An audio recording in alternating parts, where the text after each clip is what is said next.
When it comes to XDC, I want to explain why I'm still excited even though nothing I say is financial advice. Even though a dollar, when it comes to XDC, is around a 12x from here, sometimes you like to say, okay, why do you care about that? Well, my perspective is this.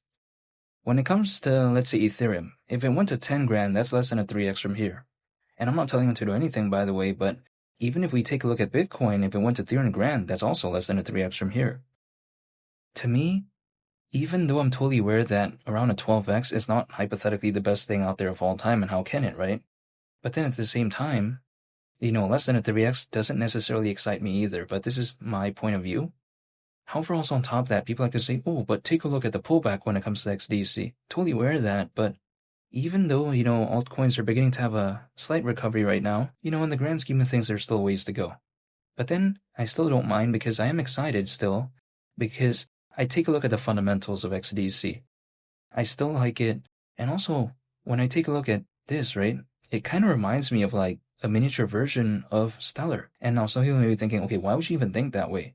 Well, it's because if we take a look at, for instance, right, the XDC network, we have to kind of consider how, supposedly it is an enterprise-grade blockchain protocol that was purpose-built for global trade and finance. However, I think what really makes it interesting is that when it comes to its network, it is powered by the XDC protocol.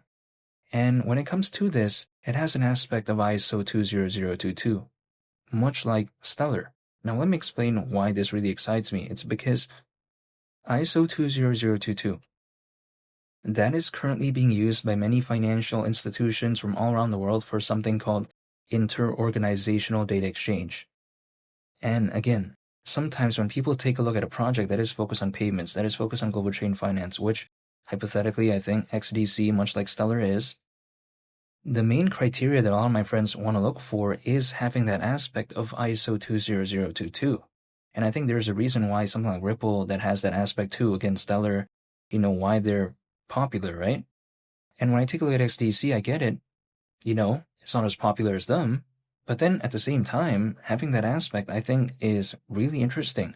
Not to mention, when it comes to the XDC protocol, it has the ability to be integrated with internal legacy systems, such as, for instance, Swift payment databases. So the way you take a look at it is that I kind of like what I'm seeing here. Again, it's just giving me the vibes of like, a little bit of XLM, but just with a lower market cap. I mean, if we take a look at the market cap of XLM right now, it's like, around 12 billion, right? When I take a look at this market sector, again, payments, right? The payments market is currently valued at over 2 trillion, whereas the global trade and finance market is predicted to reach up to $5 trillion in value by 2028, according to Mordor Intelligence. So I like this specific niche of a market, I would say. And also on top of that as well, when I take a look at XDC, it actually doesn't have that many competitors, in my opinion. Because I am aware that, hypothetically, XDC is never going to overtake, a Ripple or Stellar, right? I have to consider what are more of its direct competitors, right? Arguably, I would say that in no specific order, it's Onyx, or should I say XCN. So that's one. I take a look at Zebic, or should I say ZBCN. I take a look at also something like, XPR and Swiftcoin. If we consider that, that is just 4 other than XDC. But then the thing is, XDC has the largest market cap out of those, right now, right? So I find this like pretty interesting to me. If we again remove XRP and XLM from this equation, XDC amongst its most close competitors within this space, it has the largest market cap. So it is the most established, I would say it's the most popular. And I do like that. Again, when it comes to a dollar, the market cap at that point, considering current circulating supply, would be nearly 18 billion. We've seen XRP not too long ago reach a market cap of around 200 billion. So this isn't even 10% of that. But even besides that, if there is a fully fledged type of altcoin season, if it looked better than back in 2021, wouldn't surprise me. And the reason is because supposedly we have over 600 million crypto owners right now. And back then there was around 300 million, and that was at the peak of the 2021 bull run.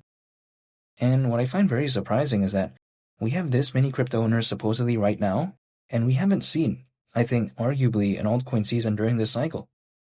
So I'm still staying patient, and ultimately, whenever the altcoin season ever even wants to start again, either be it, who knows, right? October, or even we have to wait until, March of 2026, whatever the case may be, or maybe even longer, who knows? The only thing I can do is stay patient, hold, and I just wait.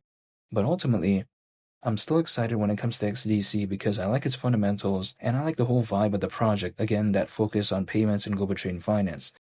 But again, I can only speak on my behalf. I'm going to stay patient and just continue what I've been doing this entire time, dollar cost averaging, holding, and just waiting. And again, that's about it. And feel free to subscribe if you enjoyed this video. I greatly appreciate it. It's Beneath the Captain, and I'll catch y'all on the next one. I'm out. Peace. Bye.